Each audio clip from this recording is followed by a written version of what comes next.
2005 पूर्वीच्या नोटांबाबत पुन्हा चर्चेला उधाण. नोटबंदीची अफवा की आरबीआयचा नियम, जुन्या नोटा आपोआप अवैध नाहीत.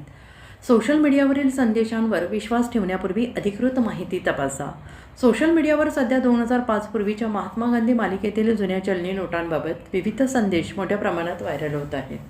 या संदेशांमुळे पुन्हा एकदा नोटबंदीची चर्चा सुरू झाली आहे. मात्र उपलब्ध माहितीनुसार 2005 पूर्वीच्या 10, 20, 50, 100 तसेच इतर मूल्यांच्या नोटा आपोआप अवैध ठरत नाहीत. रिझर्व्ह बँक ऑफ इंडिया वेळोवेळी चलनातील सुरक्षा वैशिष्ट्ये अधिक सक्षम करण्यासाठी, बनावट नोटांवर नियंत्रण मिळवण्यासाठी आणि चलन व्यवस्थापन अधिक सुरक्षित करण्यासाठी विविध निर्णय घेत असते. मात्र अशा प्रक्रियांना थेट नोटबंदी असं संबोधणं योग्य ठरत नाही. तज्ज्ञांचं म्हणणं आहे की सोशल मीडियावर फिरणाऱ्या कोणत्याही संदेशावर विश्वास ठेवण्यापूर्वी नागरिकांनी रिझर्व्ह बँकेकडून जारी करण्यात आलेली अधिकृत माहिती तपासणे अत्यावश्यक आहे. अफवा किंवा अपूर्ण माहितीमुळे अनावश्यक गोंधळ निर्माण होऊ शकतो. नागरिकांनी घाबरून जाण्याऐवजी अधिकृत सूचना आणि मार्गदर्शक तत्त्वांचे पालन करावे असे आवाहन करण्यात आले आहे.